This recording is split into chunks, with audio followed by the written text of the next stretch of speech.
Morning all, I'm Johnny B and welcome to Sunny Coast Celtic episode 21. Hope you're all going well today after the game yesterday.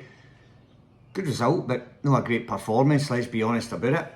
Yeah, I felt yesterday was one of the games like, you know, when you're a young lad and all that, and young lads, they go to nightclubs and they're looking for chicks all night and they can't get one, but some of their mates have pulled a couple of nice looking chicks, and then the other ones that are left go outside and they meet one of the ones that aren't so great or pretty at the snack bar or the kebab shop, and they go they get lucky, go home with them, so they kind of won ugly, if you know what I mean. They won, but they sort of done it the hard way. So that's how we kind of played yesterday. It was a bit hard to watch at times, but look, at the end of the day, 3 points is in the bag.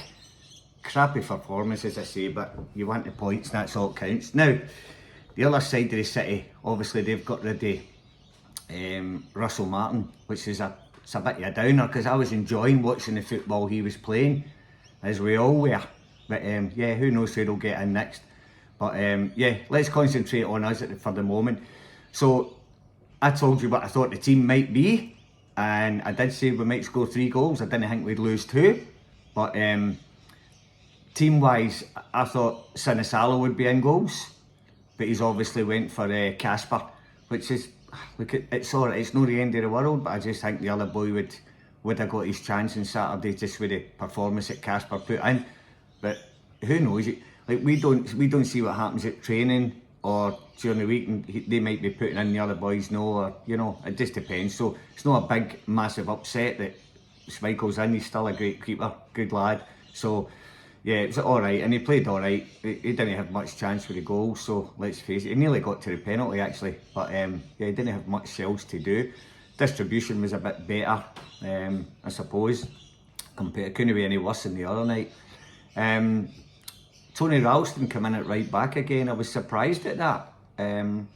Look, I don't think there's a lot in between both of them. It's just that Ralston's been there and done it. I just think the young boy brings you more fresher ideas and that. But it was okay. Pass marks again. It's nothing major. So I don't know. He'll probably start Kobe after the break. It's just 2 weeks now. But a few of the players might be away in international duty, so you can't really get them all together to try and practice on some stuff for a couple of weeks' time when we've got our first game again. So yeah, we'll just have to see how that one goes. Left back, Sarachi didn't have his best game, let's face it. Kieran come on, and Kieran was alright when he came on, so he must have just rested him. I'm glad to see Kieran back so early, because I thought he did have a bit of a pulled muscle or something last week, so it couldn't have been as bad as what I thought it might have been. But yes, Sarachi got himself into some good positions, so he did. Could have scored. Should have hit the target, the one that's been put through to him on a plate. Should have hit the target, but he was in a great position, and that's good, because Greg Taylor used to go in all the daft positions where the left backs don't like to go into, but our left backs over the years have been good to get into the position. So yeah, he was alright, nothing major.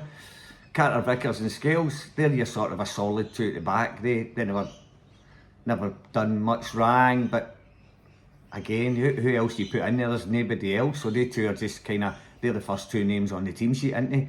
Just because they're the best 2 centre-halves we've got, so you've got to kind of look at them 2 until the January window, until maybe somebody else comes in. But as I say, in the Scottish Premier League, I think Big Scales does really well. It's just Europe sometimes we get caught out. Midfield was another one where I wasn't sure who would play. I didn't think Hatate would start.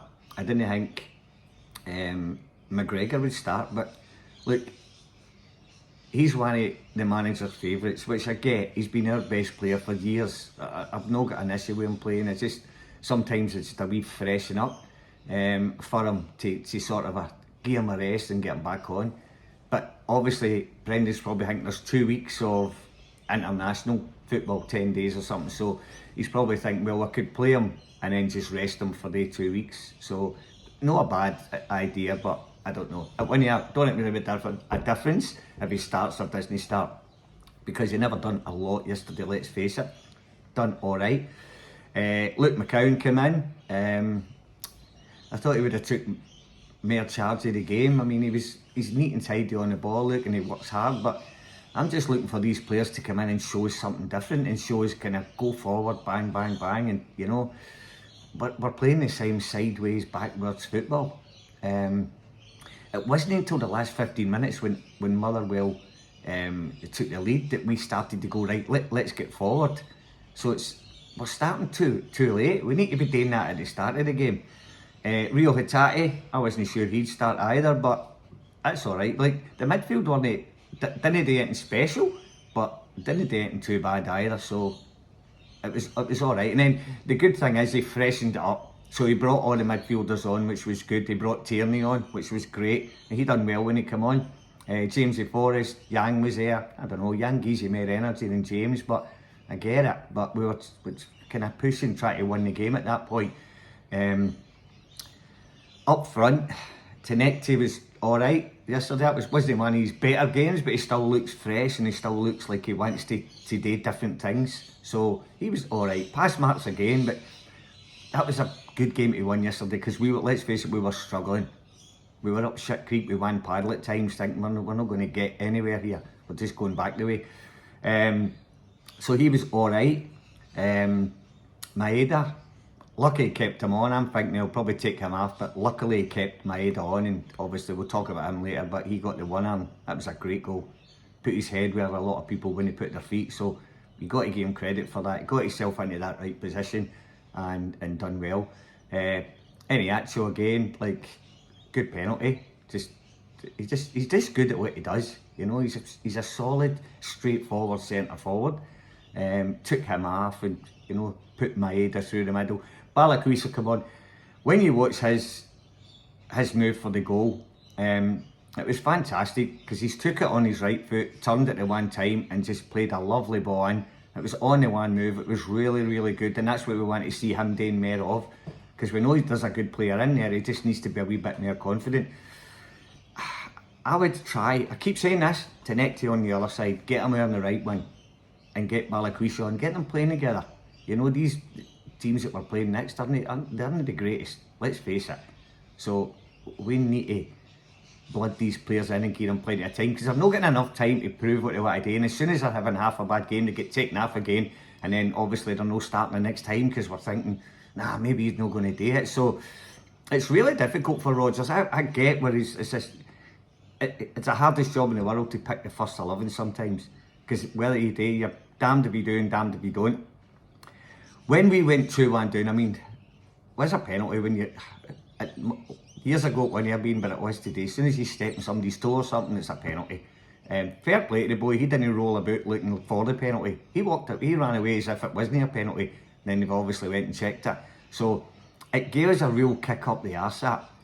But I must be honest, Motherwell gave us that next goal on a plate. What was the goalkeeper doing? I mean, there was 5 Celtic players creeping up on him, and they're still trying to play at the back. I get playing football at the back, but it's when you lose a goal like that, you're 2-1 and you're kind of cruising. Celtic's under pressure, the fans aren't quiet, there's no starting to whinge.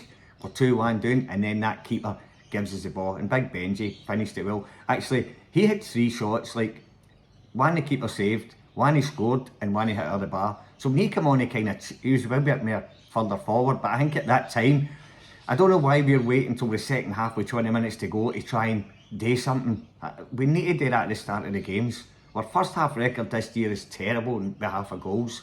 We're just starting too slow. We used to go to Parkhead, you were starting, within 2 minutes you could be a goal up. I don't know what's going on, we just seem to be taking my foot off the gas. And as I say, for that third goal, great ball in to Balakuisa, he's turned beautifully, watched the turn, and then the goal was fantastic. So great to get a win, because again, Rankers have dropped points. Hearts, we play them in a couple of weeks' time at Tynecastle, which will be a good game. So we can't afford to drop any points before that. So yeah, I'm looking forward to the next couple of games, and then we're back in Europe again. So they're coming thick and fast. So hopefully the boys that are away in international duty don't get injured in these 2 weeks, and we can get a bit of work done in the training ground. But yeah, great for and good to see Aberdeen winning. I know the old sheep, who cares about them, but good to see them winning, because I was thinking if they keep winning, I mean, Rangers, I think Rankers in 8th place or something now, but they could have been in 10th or whatever. So the bottom half of the table, it's not a great place to be in. So we're still whinging, but we're second in the league, and it'll only be a matter of time before we take over Hearts. And then, you know, they've got a few hard games coming up as well. So have we actually, but we're in a much better, stronger position squad-wise than Hearts, so shouldn't be too much of a problem. But anyway, any updates during the international break, I'll get back on again. But I've no, have a great international break, and hopefully Scotland can do a wee turn and all, and give us something to cheer about. And have a great week, and hail, hail.